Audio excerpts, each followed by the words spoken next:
Okay.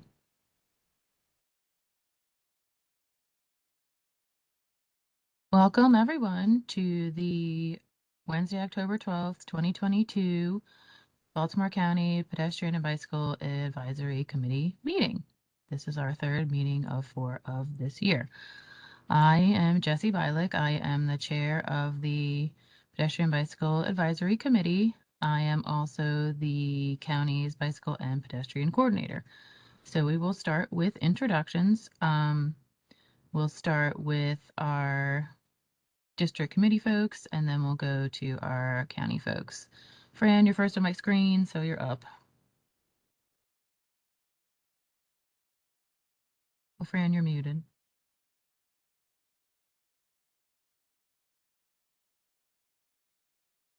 Fran, you're on mute. I'm going to get this down sooner or later. You know? No, Fran Taylor, District 7 for Todd Crandall. And Jess, it looks like I'm up there twice for some reason. I'm not sure. Yeah, I couldn't even tell you. My WebEx decided to update. I'm afraid to right try to before click this. it off. It might click it off altogether. So help. You know, we'll just You're good. We could just leave it. It's not hurting anything. All right, who else do we have from? Go ahead, Sachin, or whoever else wants to go. Yeah, I'm Sachin Hebar, reside in Lutherville, at-large member of Pedestrian Bicycle Advisory Committee. Thank you. And looks like we got Matthew. Hello, Matt Doty, District 8, and representing for Representative David Marks. Great, thank you. Is that everybody? Oh, we got a lot of county folks here. Okay, so Chris, you're next on my screen. Weaver, go right ahead. Chris Nebre, Division Chief, Traffic Engineering, Baltimore County. You can't just say Chris, Jesse. Sorry. You can't even say Chris with a K.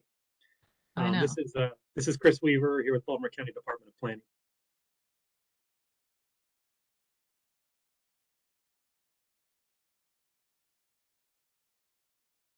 Major Brown, do you want to go?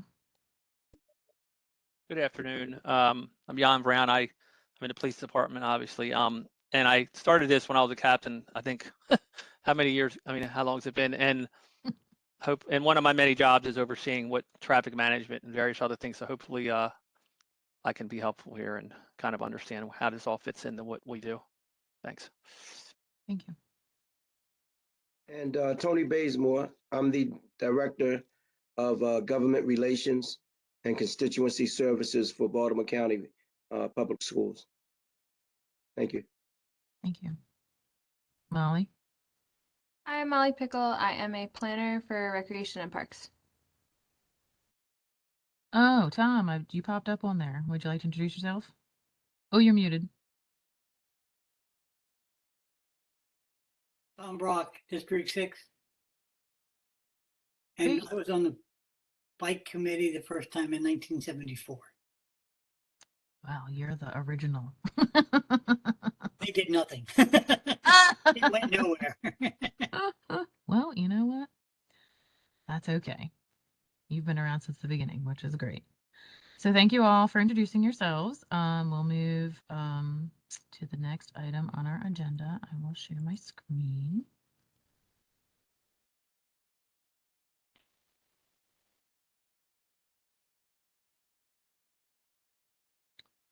Okay, so I do have one announcement to make. It's not the announcement I would like to be making, but here we go. So I forgot to press record for our last meeting. So we do not have any minutes to vote on. So I do apologize for that. So we don't have anything to vote on from our last meeting. So sorry about that. That's why I made sure to say out loud that I was starting to record so that I didn't mess that up again. So my apologies to the committee and everyone else for that mishap on my part. So let's get to the meat of the meeting. So as far as the agenda goes, we're going to basically be talking about the bicycle and pedestrian master plan update. And I'll be giving a little presentation about that, and then we can have a discussion. And then we will do our normal other business and adjournment as usual. So, does anyone else have any announcements before I move on?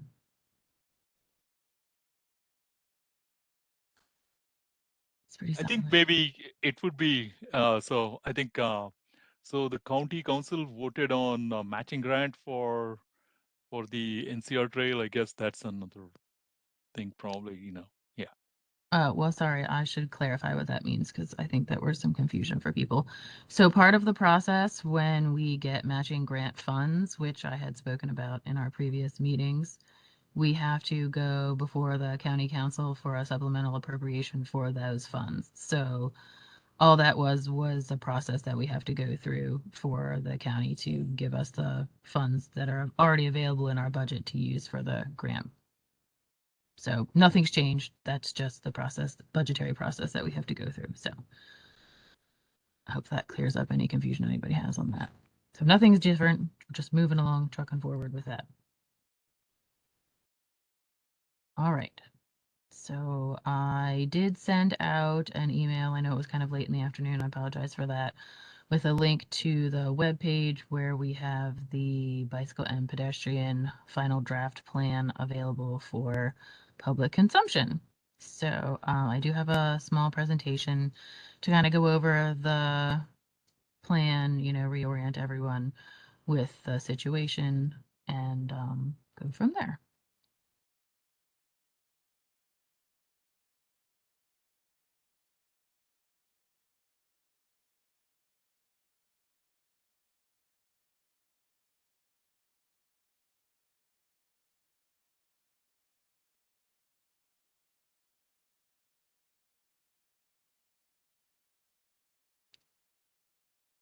Can everybody see that?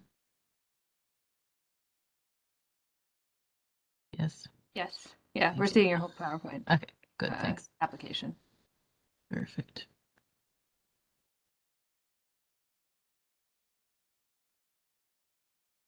Oh,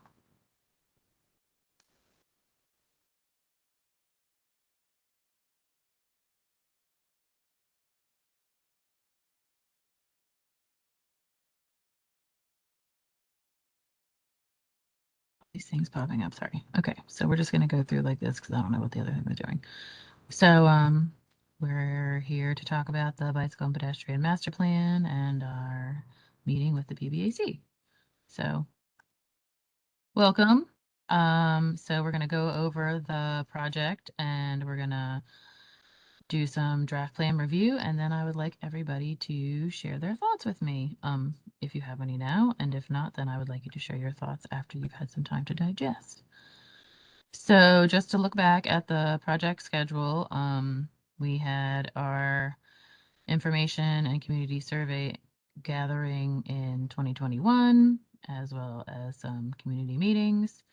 In winter of 2022, we had our consultant use that interactive map and community survey as well as community meetings to develop recommendations.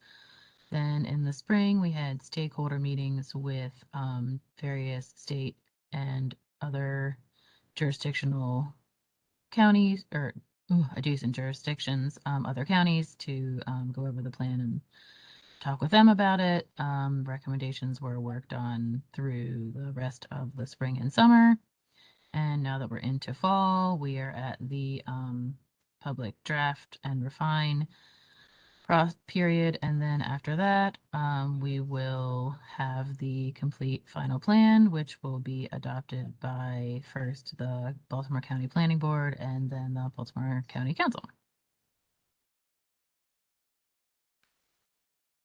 So just to reiterate some of the vision statement and goals of the plan, which is to increase safety, ensure equity, and expand access and connectivity, as well as enhance public health, protect the environment, collaborate with our partners, and create economic growth.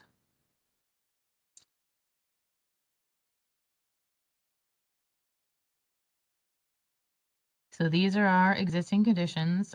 Currently in Baltimore County, we have 22 miles of bicycle lanes. We did have it broken down by district, which is District 1 is 11, 2 and 3 and 4 are 0, 5 is 5, 6 is 1, and 7 is 5. Then we have 24 miles of unpaved shared use paths and 9.4 miles of paved shared use paths. District 1 has 5 and then 2. District 2 is 0.2 and 2. District 3 is 20 miles, which we can all figure out is the Torrey C. Brown NCR Trail. District 4 is 1. District 5 is 1 mile paved. District 6 is 3 miles paved. And 7 is 0.2 miles paved. We also have 2,425 miles of sidewalks. District 1 is 390. District 2 is 312. District 3 is 236. District 4 is 409. District 5 is 414. District 6 is 348. And District 7 is 316 miles. So that's our baseline of what we have going on and currently on the ground here in Baltimore County. These are maps showing, we'll go back. So the previous map is, that's blocking me so I can't see, is the existing bike lanes and proposed bike facilities from the county's 2 previous eastern and western bike and pedestrian master plans. And then it also shows the Baltimore City existing bicycle facilities.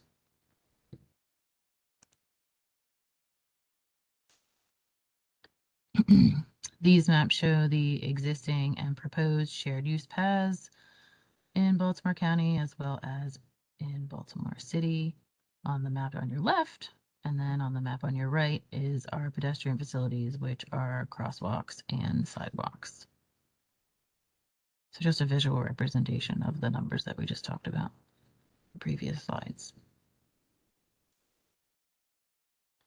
So this is a summary of the public input that we got during our community outreach sessions. So 60% of our survey respondents do not feel and worry about getting hit by a vehicle as a barrier to walking and biking. So that's a large number, over half, that do not feel safe. Our most desired pedestrian and bicycle improvements include more sidewalks as well as shared use paths and trails.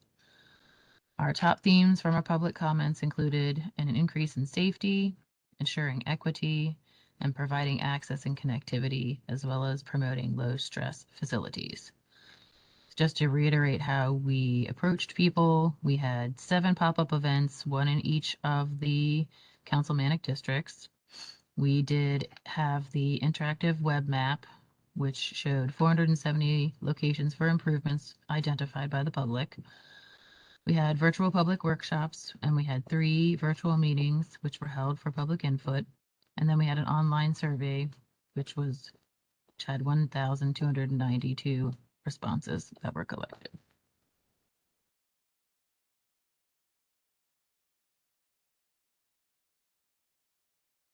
So this is going to talk about programs and policies. Program recommendation examples are bike parking, bike to work or school, bike month programming, targeted helmet and bike giveaways, a bike repair station, walk audits, a citizen advisory board, safe routes to schools, safety curriculum, transportation demand management, and e-bike charging.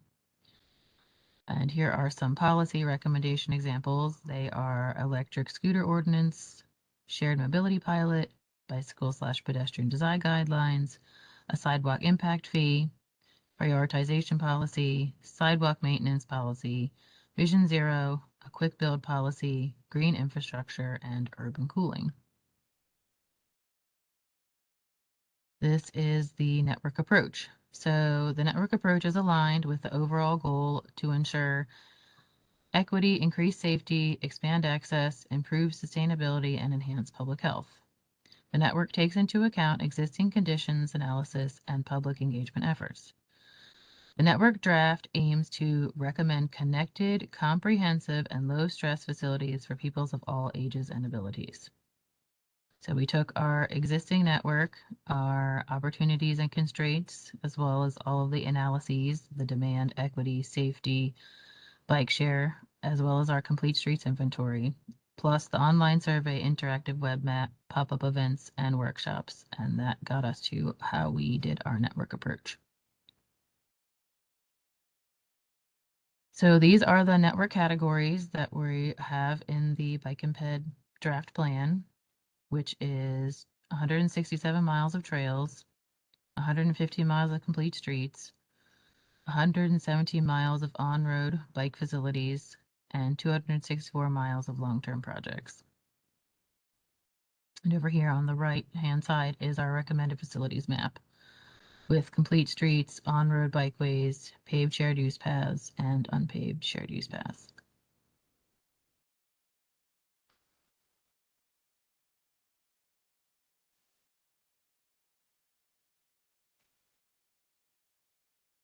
MDOT contact zones. So when we met with MDOT, they had explained to us that they were moving more from a complete streets model to what they termed as context zones. So I'll explain a little bit about that. So MDSHA is a key partner in the implementation of these projects, as 27% of the overall recommended network and 19% of long-term improvements are located on SHA roads in Baltimore County. The context guide introduces 6 context zones that conform to the varied landscapes and development patterns present in Maryland. And the SHA context zones prioritize safe access for all road users in areas with the highest concentrations of trip destinations. So you have these zones down here, which are all created from MDOT SHA. They have an urban core, a suburban activity center, a traditional town center, suburban, and rural. And over here on the map is a visualization of the table. So you have the urban core, which is Towson. You have the suburban activity / town centers, which is most of the development and population, which is inside the Beltway. Then you have the suburban, which is the majority is outside the Beltway. And then you have the rural, which is outside the URDL, which is the county's urban-rural demarcation line. Oops, sorry about that. So this is how we approached prioritization in the plan. The first step is project prioritization. So we will evaluate the network using a data-driven screening process to sort projects by score into high, medium, and low priorities. Step number 2 is a collaborative review. We will review the results of the prioritization with the county staff and project partners, which includes the PBAC. And step 3 is the master project list, which gives us the finalized network segments, are complete and categorized into high, medium, and low priority phases.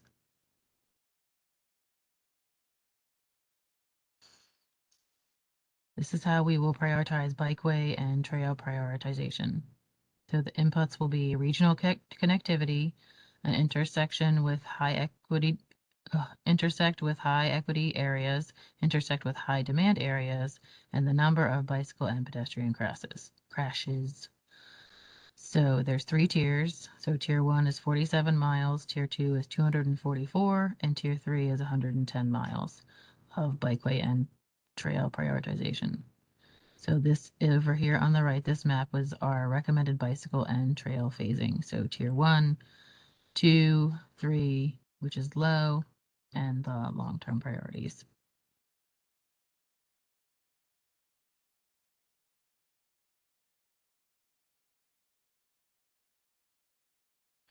This is our complete streets prioritization. So the inputs for this are regional connectivity, intersect with high equity area, intersect with high demand area, and number of bicycle and pedestrian crashes, which is the same as the previous slide. So for tier 1, there's 37 miles, tier 2, 74, and tier 3, 10. And this is a map showing the tiers going from the highest priority to the lowest priority as in the previous map.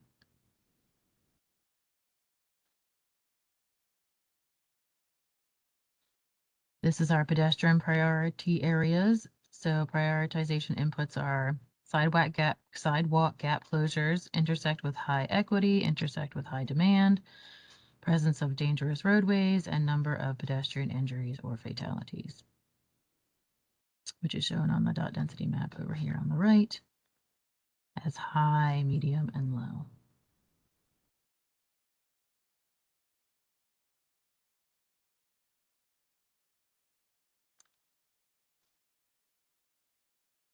These are the performance measures that we have in the plan, which is building upon the vision and goals. The performance measures recommended for each goal utilize available data, identify existing baseline metrics, and set future targets.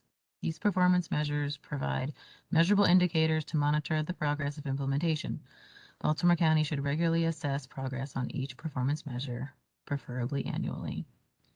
The performance measures are: the goal is to expand access and connectivity. Our performance measure would be level of traffic stress, and our target would be implement 20% of short-term projects by 2030.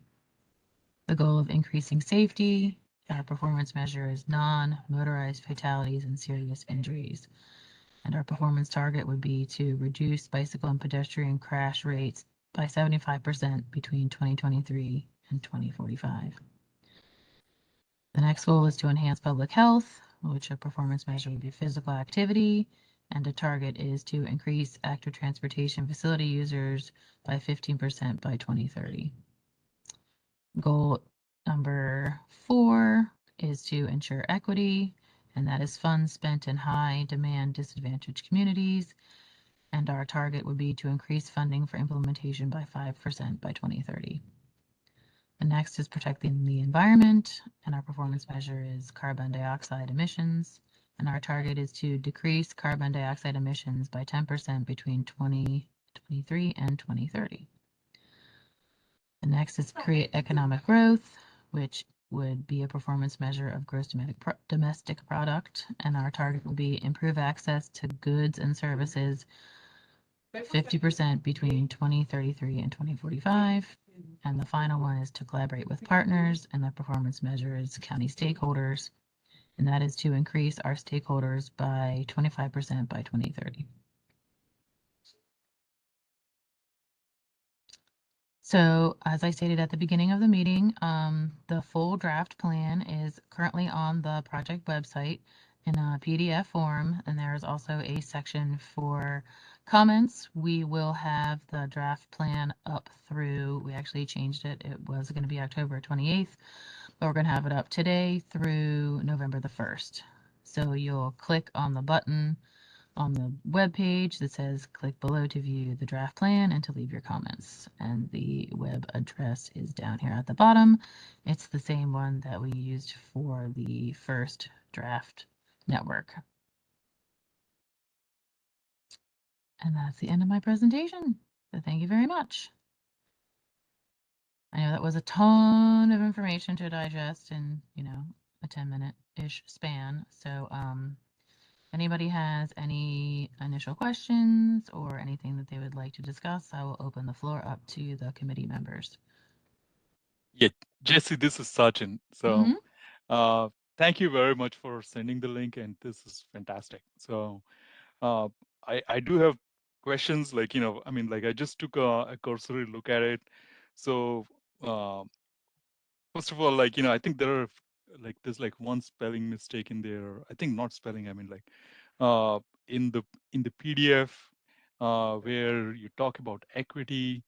I think it should be 200% below poverty instead of 200% above poverty. I just wanted to, I just see that, so it just, I just want to point that out. Okay. So yeah. Thank you. Then the other question that I had is how did you come up with demand for mobility? And also, when we talk about definition of equity, how does it align with the state definition, or I just wanted to know more about it. The equity measurements align with the state, Okay. but you're going to have to elaborate on your mobility question a little bit for me. Yeah. So yeah, I think in the PDF there's a map for demand of mobility, and I was just wondering, is it based on surveys, or how how was the map? You know, how did you come up with the map actually? So I unfortunately don't have any of that memorized, so you're gonna have to bear with me while I take a look at it.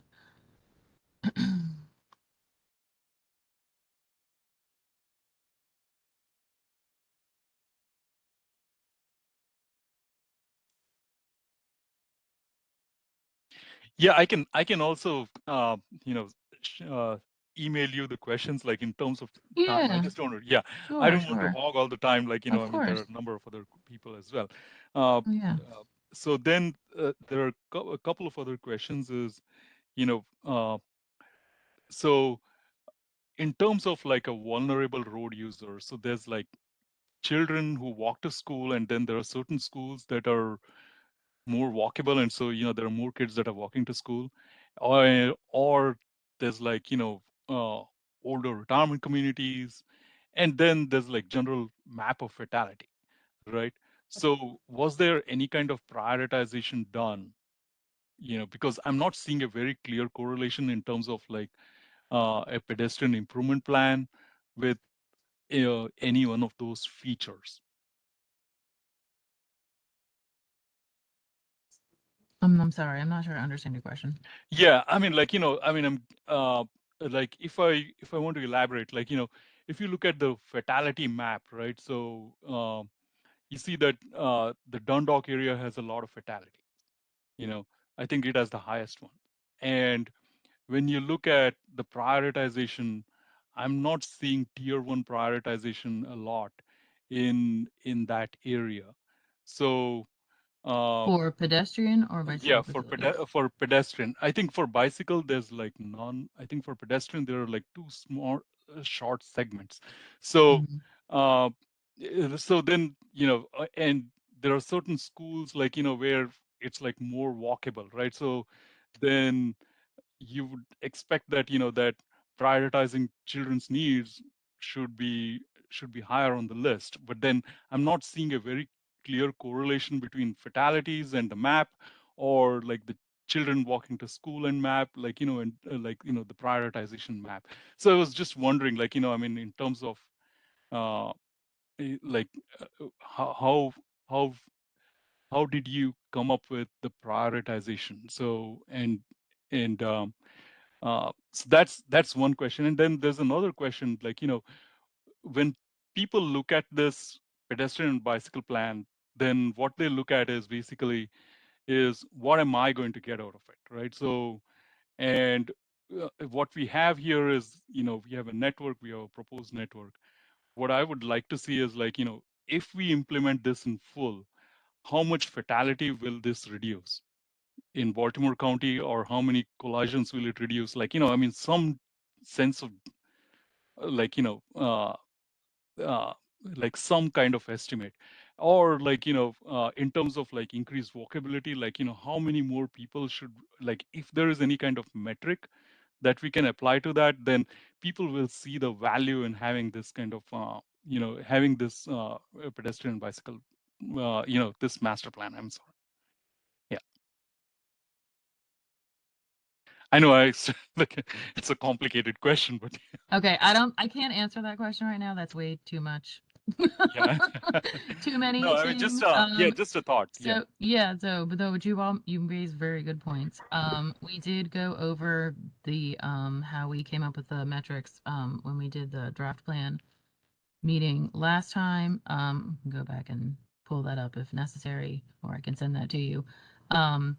And you know, I mean, I hesitate to give anybody an estimate of any type of metric when we don't know how long, you know, these are going to take to be implemented. You know, we only have a Yeah. certain budget, you know, to put these facilities into place, you know, so I don't want to give people a false hood, you know, that might or may not be true.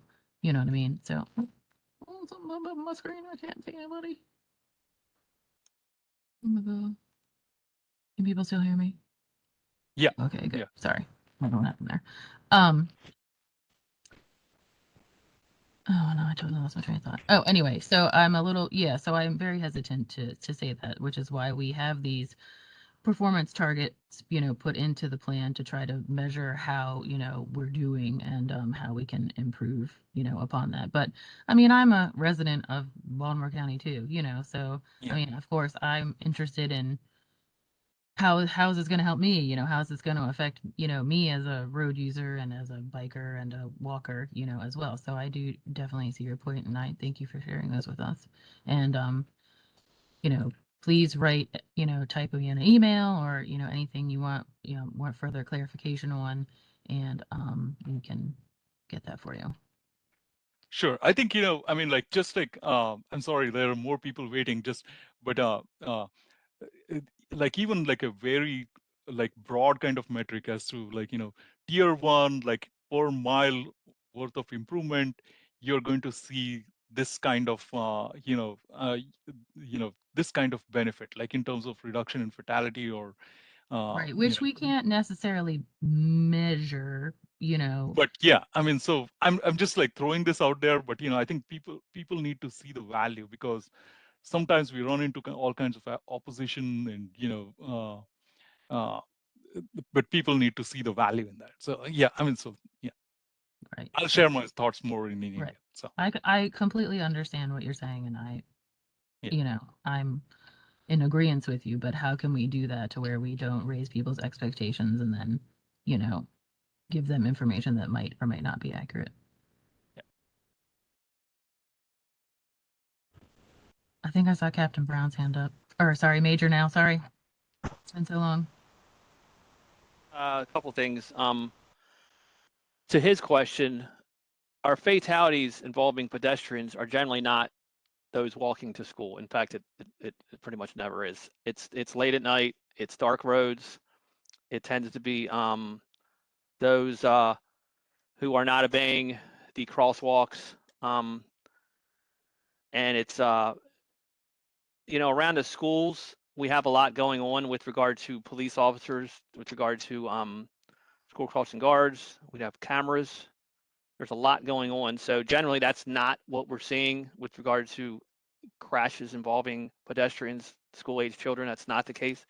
I mean, it once in a while, but I really can't think of a fatality. But and secondly, and this, while we're talking about crashes, we are down crashes this year quite markedly on both generally in fatalities as well as pedestrian fatalities. Last year, at this time, we had 19. We're now down to, we have 12 this year. And that's pedestrian. And on another note, there is an initiative, and I'm sure, I mean, I don't know if somebody on this call is probably on this committee, the Safe Streets for All initiative, which is another grant, which I believe maybe, I figured that, yeah, I figured, is this gonna implement some of what we have here? Because it looks like they're calling for raised crosswalks and various other things in all the councilmatic districts to include all the schools. Is that gonna maybe satisfy or take care of some of the initiatives on this? Do we know? So, just so I don't confuse people. So the county also has an adopted strategic highway safety plan. And in that safety plan are countermeasures that Major Brown was speaking of that we are trying to implement. And so they're two different. They cross over, but they're a little bit separate, so I don't want to confuse everybody. But it's the same basic thing. So, we're looking to improve safety. So Baltimore County applied for the Safe Streets for All grant, federal grant, which you have to have a strategic highway safety plan in place to do so. We have applied for raised crosswalks at the remaining elementary schools in Baltimore County that don't currently have them, which I believe is 20. We're also applying for some enhanced pedestrian features at high crash intersections to put up some flashing stop signs as well as a enhanced pedestrian crosswalk. The third grant that we applied for is for a road audit, it's road safety audit for some of the major arterial roads in Baltimore County. So, but yes, they all kind of tie in to each other, but those were more specifically geared towards the strategic highway safety plan measurements and outcomes, but they're all of course important when it comes to improving safety. So Right, and we work closely with Baltimore County Public Schools. I mean, Mr. Bazemore understands that. We're constantly thinking about how we can change this or adjust this, and it's a tough year. I mean, and you know, if you turn on the news, shortage of bus drivers. You know, we're basically, and those on this call may not realize this, but every rule crossing detail that's not covered, a uniformed Baltimore County police officer has to cover it. And what happens is they're not doing something else. That, you know, so it's tough all around. And I'm not making excuses. I'm just being honest. You know, transportation in the schools we talk to all the time to try to solve a lot of these problems. And every day we have discussions on this, and it is a struggle, but we are making headway. What do you think, Tony? You have anything to add? I just want to agree with you on everything you said, and just thank you for highlighting that, Major. We appreciate that. sorry, I'm going to pop on for 1 second. We're going to have everyone who is on the committee, we're going to have their discussion about the plan. And then if anyone else is on the call and would like to discuss it, we will have more than happy to hear what you have to say, but we'll do that under our next agenda item to kind of keep things separate, if that's okay with everybody. Because if we were in person, that's how we would do it. So try to keep that the same. Just put that out there. So anyway, Fran, I look like you have your hand up.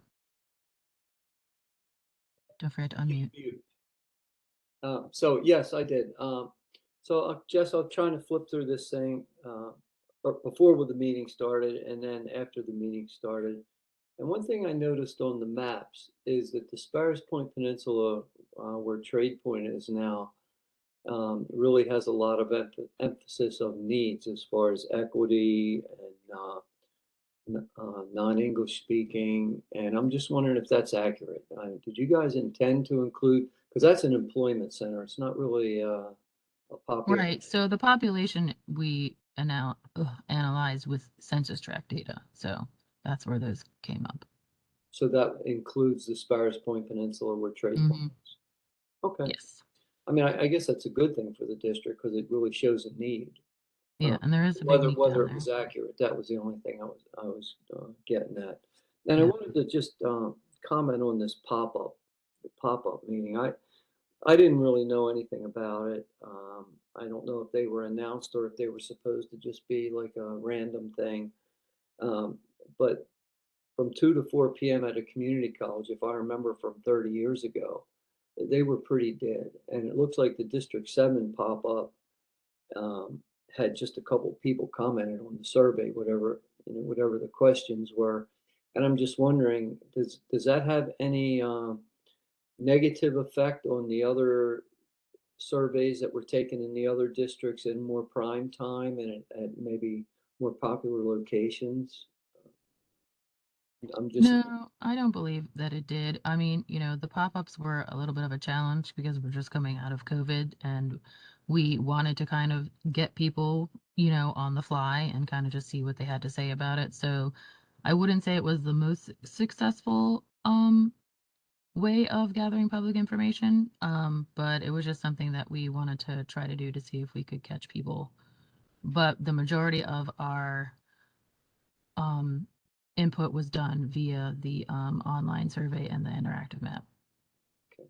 and I didn't really get through the whole draft. Are the survey results available somewhere?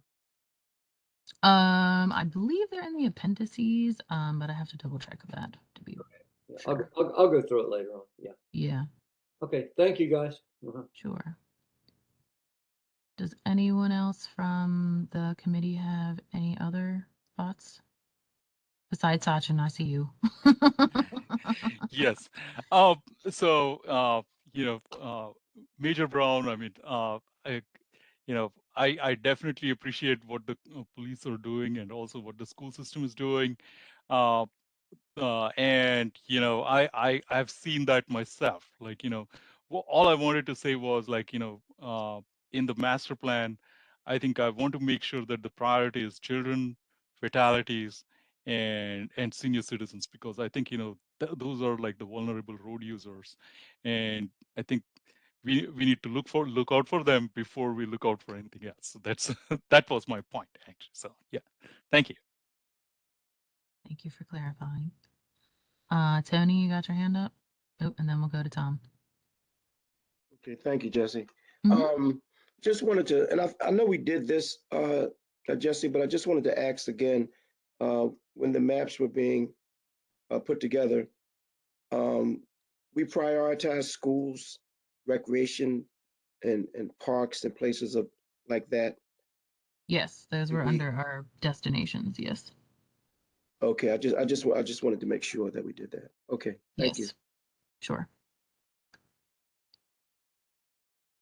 Tom, you want to go ahead? I saw your little I hand up. just wanted to add a thing. We have to be careful we don't get into the self-fulfilling prophecy aspect of this. The more bike paths you have, the more bike path accidents you have. The more pedestrian crosswalks you have, the more accidents you have. I mean, it just goes with usage. And in the opposite way, disusage too. If nobody's out walking, nobody will have problems. If nobody's riding a bike, you won't have any accidents. So you have to be careful of putting that into your planning aspect so you don't just go, oh, we'll reduce it by this much. Yeah, we just took a path away or something, and that takes care of that problem. See what I'm saying? It can become self-fulfilling. Sure, I see your point. Yeah. Mm-hmm. Yeah, just didn't want to get caught in a cycle, an endless cycle that you can get into with those problems. Yes, that's a good point to bring up. Thank you. Anyone else from the committee have anything they would like to bring up, discuss, ask? Oh, Molly, is that you? Yeah, I was just looking at the maps at the end in the appendix, and you can get some detail on the different routes that are prioritized. But I remember the interactive map, and I liked that. I was wondering if there are any thoughts of doing an interactive prioritization map, to be able to really see, because I find it hard to really see the detail of these. Yeah. So we will actually have a online map with all of this data that will be accessible via the county's website once the plan is adopted with all of the data Awesome. available. So yes. Cool. Fran, Hi, did you just Jess. leave your hand up or no? Okay. While I still have you, were you Yes. able to contact Mr. Khan or about I was. Thank you. Good. Amazing. Thank you so much. Sorry, sidebar there. Are we back on track? Yes, thank you. Good, okay. Thank you. Thank you. That's why one of the many reasons why you all are so very important. Okay. Well, if no one else has anything pressing from the committee about the bike and ped master plan final draft right this minute, we will move on to our next agenda item, which is, like I stated earlier, which is our other business. So, if anybody has any other business that they would like to bring up to the committee, please do so now.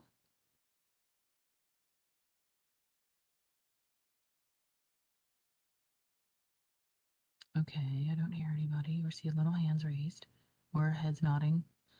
So then we'll move on to our next agenda item, which is anyone that would like to speak. Please feel free to unmute yourself and do so.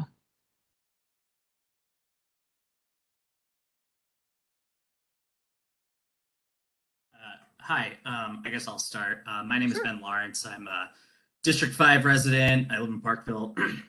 I often bike into Towson and for just, recreational rides and stuff like that. And, I was excited to hear about all the new bike lanes that we're going to be getting in District 5. But one thing I was wondering is that, the existing bike lanes that we have in District 5, I'm thinking like along Goucher Boulevard in front of the Target, on Bosley Road, that's just paint. And, my safety is really dependent on the people, behind me, the drivers behind me, seeing my bike in the flashing light and not hitting me. And I was wondering if there's going to be an effort to make sure that those current bike lanes are upgraded for safety, whether that means bollards or grade separation or what have you. Thank you. Sure. Thank you for addressing the committee. Is there anyone else? I don't see anyone else on the call. I do appreciate your time and you coming on and speaking to us today. Fran, Hi, you just wanted to Jess, go ahead. Frank Yeah, again. go ahead. Hey, I'm not sure if this is addressed in the master plan, but probably everybody knows that Baltimore County is creating a new park over at the Trade Point Atlantic property in Sparrows Point. It's going to be a wonderful park with water access, fields, heritage center, the whole thing. But one of the main concerns about that the community has right now, and I guess one of the main wishes is connectivity between the park and the community with pedestrian access, maybe a bike lane, sidewalks, that kind of thing. And I just want to make sure that this committee knows and that the county knows that really is a priority that citizens in the area have.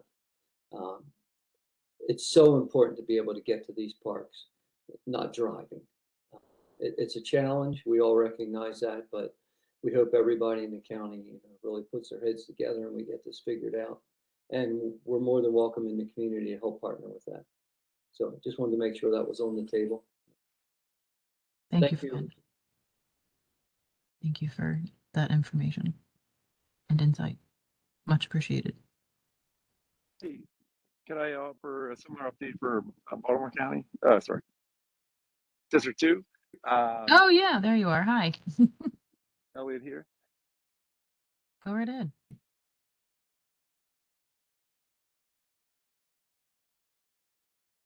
Underway is the redevelopment of the Pikesville Armory in District 2, and they're going to convert it to park space, and there's some multi-purpose recreational type thing. And I know there's a group within the kind of greater Pikesville Alliance that's working on this, but I just want to put it out there that they're looking for ways to connect that project with the rest of the county and the city. So put that on the record here.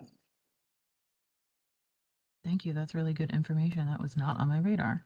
So I appreciate that. Yeah, if there's a public website, it's like pikesvillearmoryfoundation.org, and they have some renderings. It's like a multi-jurisdictional effort with the state, some county folks, and a private, like a public-private partnership. And there'll be some recreation space, maybe some other things. So yeah, nice. it should be cool. That's great. How exciting. Thank you. Yep. Anyone else have any other business they would like to bring up to the committee? Go ahead, Sachin. Yes. So I've heard that one of the reasons why Baltimore County does not like to do separated bike lanes on streets is for snow removal or for street sweeping. It causes issues. Is that the reason? I was kind of wondering your thoughts on that. So what is the reason why we don't have any separated bike lanes? Well, we haven't had any separated bike lanes because of those two reasons, like you said. As well as in our previous plans, which were so old, there wasn't really a whole lot of talk about having, separated bike lanes. So when we were doing our formulation of our original budgets, we weren't putting those kinds of things into account. But with this new plan and these new ideas, which aren't necessarily new to everybody else, but to us, you know, we're thinking of, you know, looking at those things on a case by case basis and seeing, you know, what we can come up with to help keep riders safer on the roads. Yes, I think so. My feeling was like if it's you know if the bike lane is broad enough, like rather than a single lane bike lane, like, you know, just one way, if it is a two-way bike lane, then it's broad enough that you know the snowplow should go through that, right? So I guess that's what I'm wondering anyway. So Right. Yes. okay. You're definitely not the first person to talk about that. Sure. So, I know that the new master plan calls for that, so which is good. right. So yeah. Exactly. Oh, thank you. It's a great question. So, if no one else has any other business, I would like to say, please feel free. There should be a press release, if it hasn't already happened, coming out today about the final draft plan. So please, please, please share it with all of your community contacts, your friends, your family, your, you know, coworkers who live and want to bike and work and et cetera in Baltimore County, you know, so we can get as much feedback on the plan as possible. And like I said, comment period is open from now until November the 1st. So please, you know, get everybody that you can on there to have a look and give us feedback. And like I said, please feel free to email me any specific questions that you have, comments, you know, so that I can get those answered for you. So if nobody else has any other business, then we will move on to adjournment. So do I have a motion to adjourn the meeting? I make a motion. Okay. Do I have a second? Second. Thank you, Fran. Okay, the motion passes and we have adjourned.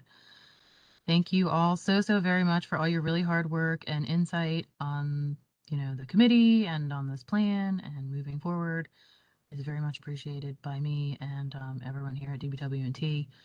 So stay tuned. We will be meeting, I believe it's November the 9th. So I will see everybody then. And I did want to also just mention that, you know, hopefully we'll be meeting in person once we can get some extra help here in my department so that it makes things a little bit easier for us with running all the equipment and everything else. So next meeting will be WebEx, but maybe next year we'll be in person. It'll be really exciting.